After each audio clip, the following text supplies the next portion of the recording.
What is it?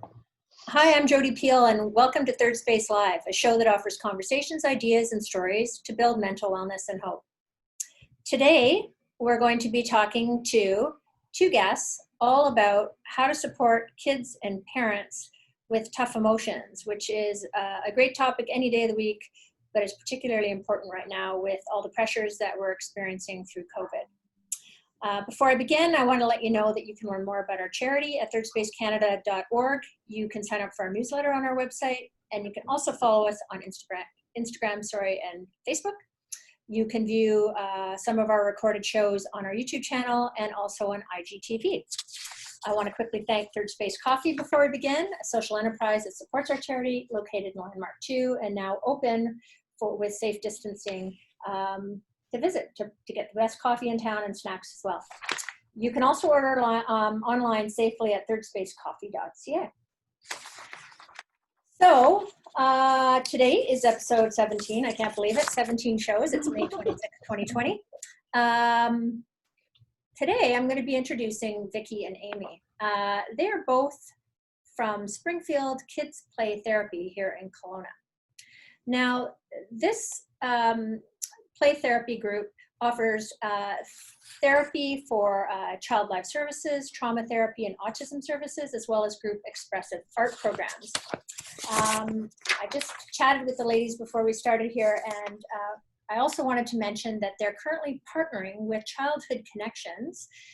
We had Melissa and Nicole from Childhood Connections on last week. They're partnering to provide free play therapy for families that have financial barriers for kids between age 2 and 12. So check out childhoodconnections.ca as well as springfieldkids.ca to learn more if you're a family that wants to access services, or maybe if you're a funder who wants to help fund more families to get help.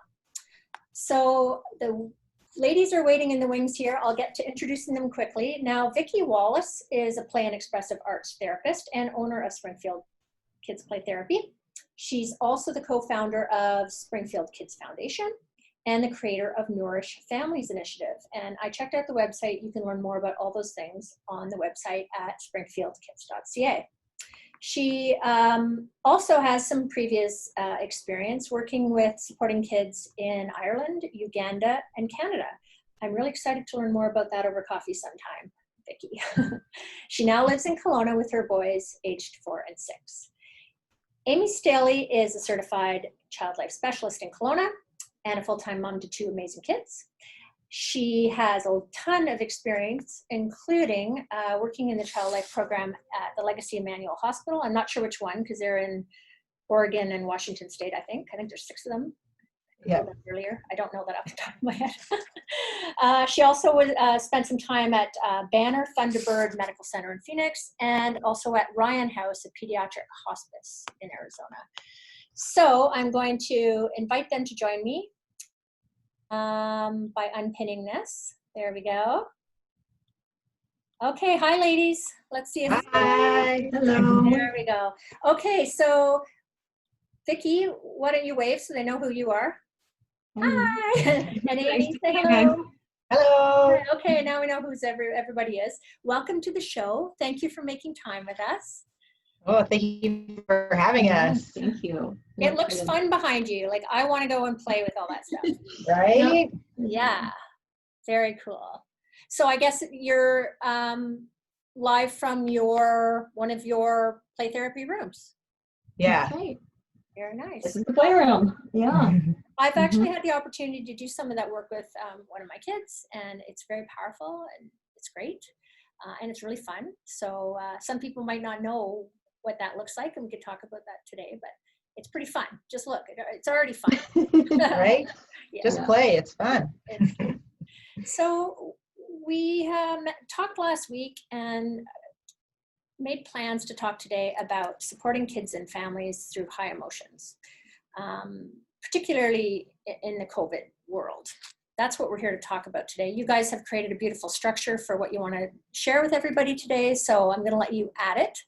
And I'll just jump in if need be.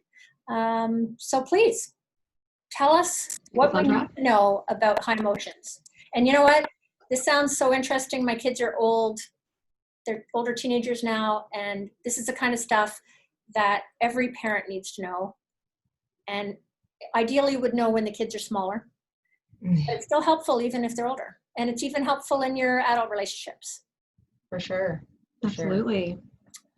So We just where do you we want to just start? want to start off by, I guess, allowing parents the right to feel their feelings are validated by the rest of us in society. So we have those times at home, especially now with what's going on with COVID and everything.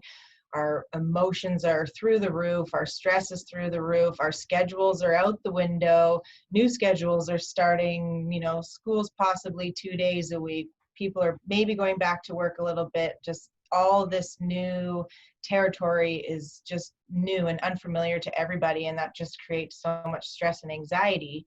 And even before COVID, just being a parent and having to juggle work and school and activities and all that creates its whole other world of stress and anxiety. So we just want parents to know your feelings are validated. Like, all of us other parents out there are feeling the same way, especially now during COVID. And we just want to let you know that it's okay. You can feel that. We want to try to talk to you today a little bit about when you feel all these overwhelming feelings, how we can possibly slow it down instead of reacting in a way we wouldn't have planned or didn't want to. And then after the fact being like, oh, I shouldn't have said that, or I shouldn't have done that. That was off the cuff. That was a bad parent move. Let's talk about a couple things that we can maybe do to slow those moments down, allow ourselves to sort of get our heads on and maybe navigate those situations a little bit differently.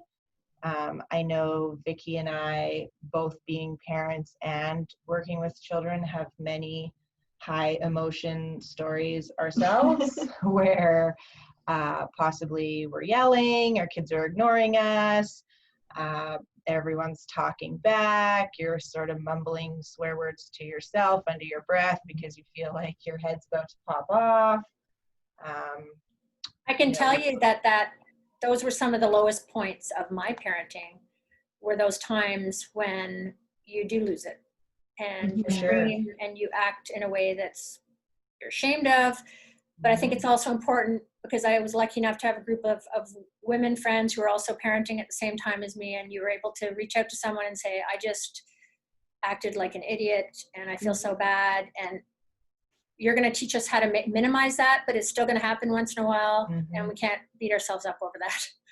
For sure. And we're going to touch on that at the end, a little bit of like an important reminder about self-care, us as parents, especially during these hard times where, maybe just doing the things you used to do aren't as available. But definitely that group of social friends is so high on the priority list of one. And I'm sure they all said, oh my God, me too. And I had another story. Yeah. Right. Yeah. Yeah. Yeah. So the first thing you want to do is check where you're at. So you're entering a situation where there's emotional flooding.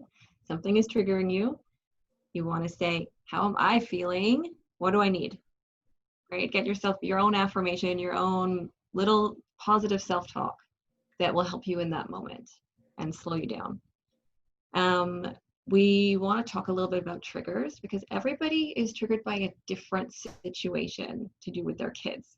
So for myself, it is when my children act like I'm on mute and they just can't hear me, even though I'm right here saying the same thing over and over, trying to get down on their level, trying to say it calmly. And for some reason, they just continue doing what they're doing. My husband is super triggered by their big emotions. So when they're really angry, that makes him really angry. Amy, how about you? Yeah, I might have to agree with Vicky here when I feel like I'm talking to a wall and no one is acknowledging me. And I think they know that that's my trigger because I swear every time they get the sense that I'm like a little agitated, they push that button more and more and more and more. And they're like, I don't know, they're only 6 and 4, but I think they can like telepathically be like, let's gang up on her, like let's watch her freak out. And it definitely feels like that for sure. Yeah. But I guess we want to remind you, doesn't help you in the moment at all. But during this time particularly, they are so in tune to us as parents. They know when we're stressed. They know when we're less available. And so actually their executive functioning decreases, right? So they're listening, they're planning, their decision making, it's all out the window, and they're completely just reacting to their environment. Now, we have 20 to 30 years more experience than them, but when we're emotionally flooded, we do the same thing, right? We can't think, what should I say now? We just react. So the first step that I told you about is really hone in, how am I right now, right? Am I triggered? So what do you feel in your body when you're super flooded and angry and stressed, right? We kind of know what it feels like and we recognize it. So if we can take the time to slow down and say, oh, my palms are getting really sweaty, or, you know, I'm really hot right now, oh my God, you know, whatever it is. I think in constant overwhelm for me, I will get this sentence in my head over and over, like, oh, I can't breathe. And of course I can breathe, but that's my negative self-talk. And then you were mentioning it was like cursing under your breath. When you notice you're doing that a lot, it's like, oh, I'm, you know, my cup is empty. I'm running on fumes. I'm very overwhelmed. So recognizing that in ourselves is really, really important as a first step. It's true, because it goes from 0 to 10 in like a fraction of a second. Mm-hmm. And just being able to take that pause to notice is a really hard thing for a lot of people. For sure. I know for myself too, like if especially with the new structure at home, if my kids see me on my phone or having to do some work emails kind of thing on the computer, I know that next half an hour, as soon as my phone's down or the Zoom meeting's over or whatever, they are going to be right in my ear. So there's no like, oh, I'll quickly check social emails or things that aren't associated to work. I can't do that. I know as soon as the work stuff's over, it has to be undivided attention, or they're just like, mom, and like slowly picking away at me because they've had that last hour, half hour, whatever it was, of no attention. So now their cup for needing attention is like overflowing. So tough for people trying to work at home with kids right now. For sure. Yeah. Super tough. Yeah. Yeah. I don't know how people do it. I mean, some kids will sit in front of the TV. Mine won't. I get 5 minutes. It's different for everybody, and everybody is feeling it, and everybody is stressed. So we do recognize that the normal things that you do to fill your own cup and to be able to be very attentive to your kids, we are really missing out on those things, right? They're not available to us right now. So another kind of trick that we usually talk about in parent coaching is the way to speak to your kids during an escalated situation. So an example of that would be your child spills milk all over the table and it's about to go all over your laptop. So you think of how you might normally react in a reactive way. I would probably yell, like, oh my God, like, come on, this costs money and you're not paying attention. Be careful. Just focus on what you're doing. Look what you did, however, whatever range, even if you're just, they know. And so what I want to ask parents to think about is being a news reporter in their home. So when you think of how a news reporter tells a story, whether they're talking about a plane crash that just killed 50 people or something really positive, they're very unbiased, right? They're not affected by what they're saying.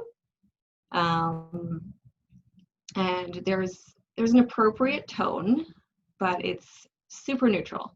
So if you think about reporting about that spilt milk, like, oh, the milk just spilled, or oh, you just spilled the milk. It's amazing the shift in how your child reacts to that. You may get, the child that just bursts into tears because you've just said what you said and there's no reaction. And then that's an amazing place to go from there to say, oh, you're sad, you're crying. And they're going to say, I thought I was going to get in trouble, or I'm so clumsy, or basically all the things you're already thinking about them, right? But they're processing that with your help. And so we're not responsible for our kids' emotions, but we're responsible for noticing them. So really all kids want are to be seen, right? And to be noticed. Can you So repeat in that? It this glitched there different for way. a second. Oh, did it? Okay, one second. I think it was all we really want. All kids want, actually all humans want, Yeah. is to be seen and to be noticed, right? We want our feelings to be validated. And so this say what you see / news reporter approach really accomplishes that for kids, because they feel seen, they feel heard, and you're not judging them. So it can be the same if two siblings are fighting. It's very hard. That is actually my biggest trigger. I forgot to say that. When they're hurting each other on purpose, Same with me. it gets me. It drives me nuts. Yeah. Yeah. But if you can count to 3 in your head, or take a deep breath, or think, okay, what do I need right now? That gives you a split second to actually say, this is my job. My job right now is just to report what's happening. Okay, you just hit him. And then, now he's crying, right? That's it. Super neutral, no judgment. And then you start to get the full story. You start to get the emotions, and then you can say what you're seeing. It's amazing how it de-escalates a situation so fast. Because back to the spilt milk example, if you had said, you need to be careful. Like, what did you do? Look at this. Then your child is immediately on the defensive. So then they're going, that wasn't my fault, or they're angry. Instead, they're showing you a raw emotion afterwards by saying, oh, and all these feelings about themselves are coming out. And you're able to sit with them through that and say, you think, you thought that was your fault, or you thought you were going to get in trouble. And it gives them the space to be able to talk about it. So you're developing the literacy around emotions, and Exactly. You're being respectful, and you're also modeling healthy reactions to heightened moments. So there's a lot of learning going on there. For sure. A lot. It seems like a lot at first too, like especially somebody who might be new and unfamiliar with the say what you see type concept, to train your brain to think in those high escalated, high emotion moments, to not react how you would reflexively react, just to react like, okay, say what you see, okay, I'm going to take my deep breaths, I'm freaking out here, okay, deep breaths, and be like, okay, I see that you spilled the milk everywhere. Take it, like, it's going to be a process. The first time out the gate, you're not going to be a superhero and all of a sudden it's going to be the best conversation you've ever had. Your kids identified 4 new feelings. You feel great, they feel great, everyone's hugging. But the idea is, if you just practice, you'll get, it will almost become your new reflexive reaction to a moment. I love 2 things about that. I love that you're giving us all permission to practice, because it's not going to work all the time, and you're not going to do it all the time. But the more you do it, the more likely you will do it, which For sure is very helpful. And that gives a parent hope that they can change the way they handle tough times. Mm-hmm. I think the other piece is I can see the parallels or the connection with mindfulness, being able to have that little teeny momentary pause when you get fired up before you react. You can take that time to respond in the way you just described, is a game changer in every area of your life, but particularly parenting. Yeah, saying what do I need right now is super important. And if you need more time, and if you need to ignore that situation and just wait for the next one, no problem. Go, hide in your bathroom for 5 minutes. I think that was a really powerful tip that someone gave me, that, sometimes mom needs to take the time out as opposed to giving somebody a timeout. Yeah. And my kids responded well to that. I said, mom can't handle this right now. I'm not regulated. Taught them what that meant. And mom needs to go have a timeout. And man, that was really helpful too. Yeah. Exactly. If you can't keep your act together. Yeah. If you're not there yet, where you can't be graceful and calm, sometimes, and even if you are 90% of the time, there's sometimes you're just having a bad day. And instead of yelling and freaking out, just to go into your room and chill for a bit, that's an option too, right? Yeah, always. Or the pantry. Like, I like to escape to the pantry. I must say, when I'm like that, my kids follow me. It doesn't help at all.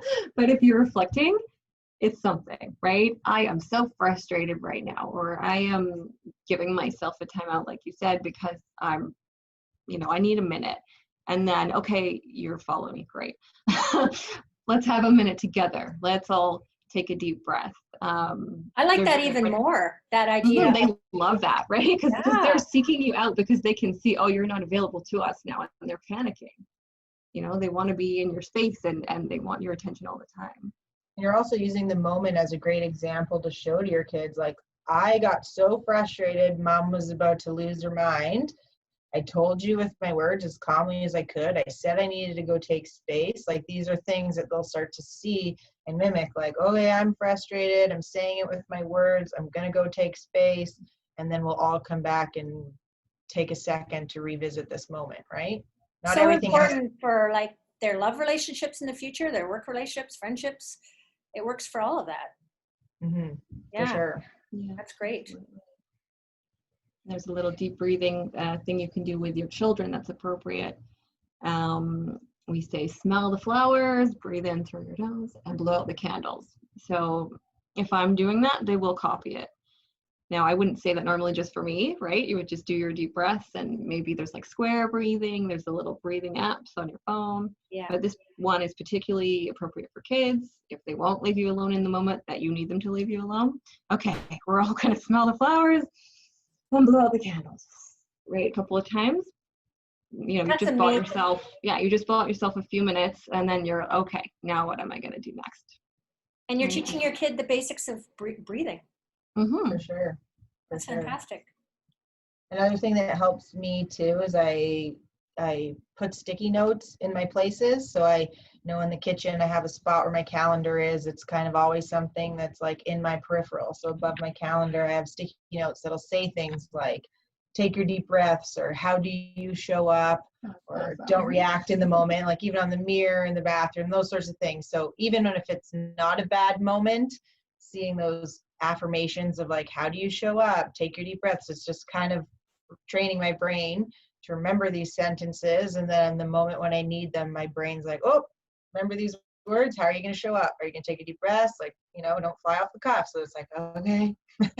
I appreciate that, because I'm one of those people that like scripts.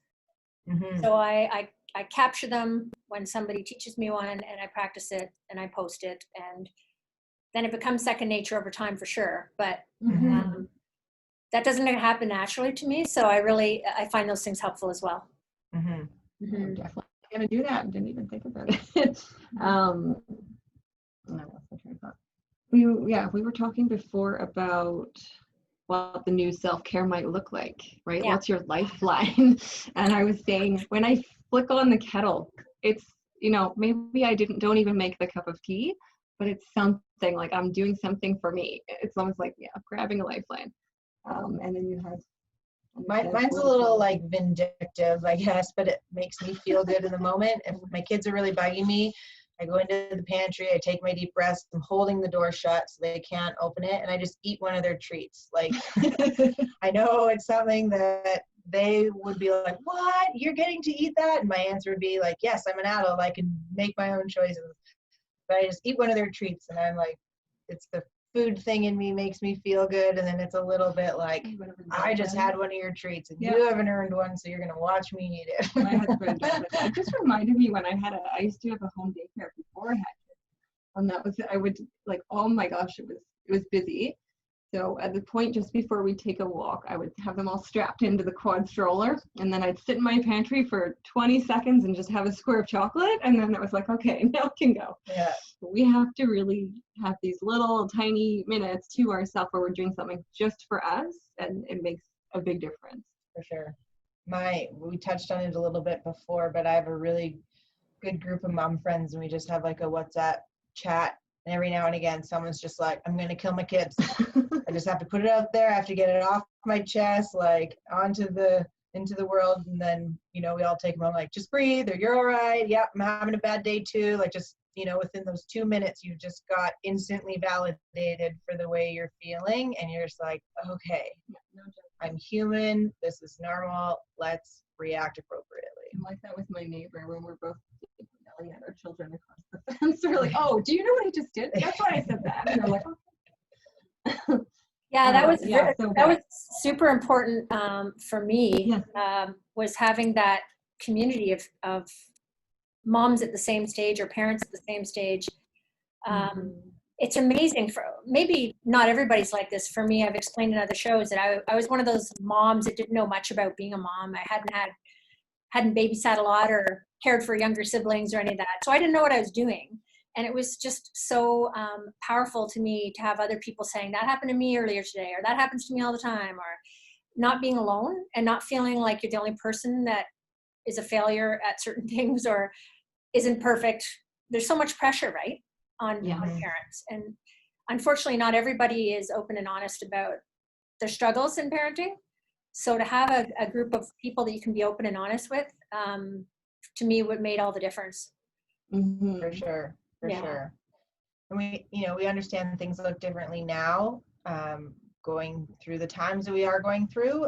So maybe, meeting your friends for dinner on a Friday isn't necessarily an option for you anymore, but, think about the things around your house that, give you gratification. Like maybe it's a bath, or you're finally at the end of the day or whatever, you can go for a walk by yourself, or even just snuggles. Like sometimes I find, like, when my kids have drove me nuts, if we are actually just sitting on the couch at the end of the day reading books, like I can almost feel it in all of us, just like that negative energy going away. I've told myself, forget it, it's in the past, the day's over, move on. And just like that moment, you're like, okay, here we are resetting. Like I can feel the moment of us resetting, Like, oh, that was a really difficult day, wasn't it, guys? Like, I need a hug. And then my kids will never deny me a hug at that, at that point, because they agree. It was hard for them too.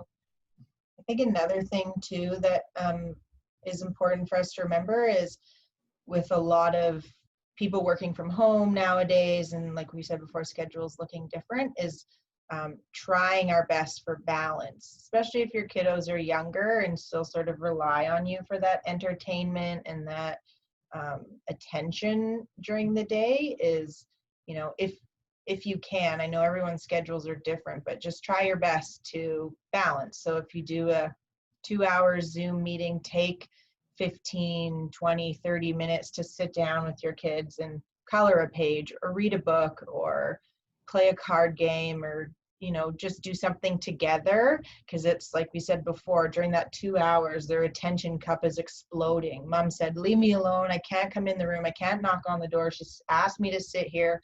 Well, 2 hours for a kid is almost like an eternity, depending on their ages. We're talking a bit younger here, but so when that 2-hour sort of window is over, take 30 minutes, no phone, no computer, just pay attention, and you'll see that attention cup sort of gets depleted again. And all of a sudden you can say, okay, I took the half hour with you guys, I have to go back to my work now for another hour, and then we'll come back and do another half hour together. What are you guys going to do when mom's at the desk and you're on the floor, or whatever the structure looks like in your home? But just reminding yourself that they do need attention from us, and it can be as simple as just play, like pick a toy around the house and just sit on the floor and play with them. But just try to take your distractions out of it, so you are there present with your child for that half hour, 15 minutes, whatever it is you can allot them in your schedule. It goes a long way. It's interesting. And you know what, not just in COVID times, right? Yeah. I mean, that's just good practice for them as well, to develop For sure. that ability to be patient and to self-soothe and all those other things that would come with that. For sure. Mm-hmm. That's, what we have sort of, our professions are based on, is allowing kids to play, and through their play, they're building confidence, they're building independence, they're building regulation abilities, by simply just playing, right? You don't have to know how to interpret everything on the other end of it. You can just let your kids play and sit there beside them and just play, or just observe their playing. And when they want you to play, they'll be like, Mom, you be this guy, and or whatever it is, And that noticing goes for the positive stuff too, right? You want to say what they're doing. They love it. Mm-hmm. My kids are really into drawing, and they want me to draw things with them. And usually if I reflect enough, they end up just drawing the whole thing themselves. They just want to know that I'm there and that I'm noticing them. So yeah, exactly. 15 minutes of a lot of attention with you letting them lead, but reflecting what you're seeing is huge for them. And then having the plan of like, okay, for another hour, this is what's going to happen. Then it's very helpful. And not all kids can do this. I know that mine cannot. Luckily, we do have 2 parents in the house. But yeah, it's all we can do is what we know, right? And so these are just a few more tools in your toolkit. You don't have to do it 24/7, but when you're struggling, you're now, you're able to notice when you're struggling, and then you're able to draw from a few of these little tips, hopefully. I wanted to make sure that you guys were able to speak to the one point that we talked about before the show about you understand that there's a lot of parents who wonder sometimes if a certain scenario is normal, or maybe it's indication that there's a bigger problem, or that it's a big problem. What can you say to that? That's right. I wanted to touch on intrusive thoughts. That's right. So I was part of a study when I had my second baby. Somebody approached me and they were doing a study for UBC, and it was called Maternal Thoughts of Harm. Now, obviously, this is a super, super common thing if they are now studying it. And I had, no one had mentioned it to me. I had not really thought about it. But when we did an interview, I think every month after my baby was born. And I was able to remember some of the intrusive thoughts I had from my first baby, and they were actually a lot stronger with the second one. And they had a whole list of examples, which I thought was really interesting, that, people had actually thought these things, and they were almost a little bit distressing to hear about, but, I had my own ones that I could say, and basically it's very common. And the thing about having a newborn is you're sleep deprived, you're overwhelmed, you're hormonal, you're feeling vulnerable because you now have this extra responsibility of having to protect this other life. And I think that the time that we're in right now, some of that stuff is coming back up, right? Like some of our kids are not sleeping very well right now. And it's affecting our sleep, and it's affecting our mental health. And so if people are noticing that intrusive thoughts are coming up for them, I'm trying to think of examples that I can say, but I mean, when you're angry and you think of this cartoon version of yourself punching your child through a wall or whatever it is, we know that you're not going to act on those thoughts, but sometimes it's really distressing and you're wondering, am I the only person, thinking these horrible things? And you're not. But I guess the concern is that if it starts affecting your life a lot, consuming your thoughts. So for the study, what they asked me a lot was, how often are you thinking these thoughts? Are you changing parts of your life so that you don't think these thoughts? So they were trying to touch on, I suppose, are you having OCD behaviors because of these thoughts, to avoid these thoughts because they're so distressing? An example of one of those was as a little baby, I think my first one. So I'm walking with the baby in a Snuggly, and every time I went over this overpass, I'd have this vision of the baby plummeting below, and, super distressing. And every time they're like, oh, why do I go over this overpass? So they were trying to get, do you avoid taking that walk home? Are you doing things to avoid thinking that? And then some of their examples were similar. So things like, do you worry about germs? So do you clean your baby all the time, or do you think about cleaning your baby with like stronger chemicals? So but obviously somebody, a lot of people have thought that. And so that's pretty relevant to this time where people are very conscious about germs and conscious about their children and germs. So yeah, if you are having these kinds of thoughts and you are concerned about them, please do reach out for help. But also know that the more overwhelmed we are, the more emotionally flooded we are, this stuff is also very common. Yeah, that's important. And only the parent knows the difference. And if they have any doubt whatsoever, go and see your doctor for sure. but it's always helpful to know that other people are experiencing these things too, and it might be part of a normal parenting journey. So yeah, it was a cue to know that, okay, I'm really overwhelmed right now. mm-hmm. Right? And yeah, and we're speaking particularly about this because of the pandemic, and everybody's situations are pressure cookers, some people more than others, but yeah, you're probably not going to be at your best right now. Mm-hmm. And that's okay, and not to worry about it unless it's a significant ongoing issue, and then by all means reach out and get help. Mm-hmm. Mm-hmm. Yep, So thank you. That's family doctor would be. Yeah, sorry, go ahead. To start. No, it's okay. Yeah, just reach out to somebody is the point. I think that we all need support, and we all need to know that the way we're feeling is valid and important. Mm-hmm. Was there anything else we wanted to touch on during our show today, or any last points or tips or resources? You can also share resources after the show on Instagram and Facebook. Sounds good. Yeah, we will probably do that. There is a little online booklet that I usually send to parents called Say What You See, the language of listening. So I will post that. And then there's a lovely guided visualization for kids that are having problems sleeping. And I'll post that one as well. Oh, tell us more about that. It's called the hot air balloon. And it's just lovely. And my kids ask for it all the time.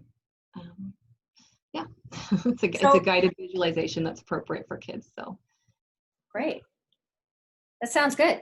So they could just play it on their phone before bed, kind of a thing? Yeah. While they're in bed, you can all listen to it together, and yeah, it's great for helping your child fall asleep. That's great. Does it work on 17-year-olds? It might. The first time I listened to it, I got very sleepy. It's got a very relaxing voice. Yeah. Okay. Well, thank you so much to both of you for making the time for us today and for telling us more about this, not just the subject matter, but all about what you guys do and how you're working collaboratively with Childhood Connections, which is great. Like I said, you can learn more at, what do we have here? childhoodconnections.ca, as well as springfieldkids.ca. And their website has all the contact information and more information about their programs and services. So definitely check them out. I guess I'll say goodbye to you ladies and tell the viewers that we thank them for watching, as always. Yes. This Thursday we have a show with Melissa Berry Appleton on anxiety and how it impacts our culture and our bodies, and getting prepared to return back to whatever our new normal is. So that'll be a good show. We'll see you Thursday at 8. Stay tuned to everything Third Space Charity is doing on Facebook and Instagram. Check out our live show recordings on YouTube and IGTV. And thanks again for watching. We'll see you soon. Thank you, Vicky and Amy. I look forward to Thanks for having us back again sometime. There's so much you could talk to us about. For sure.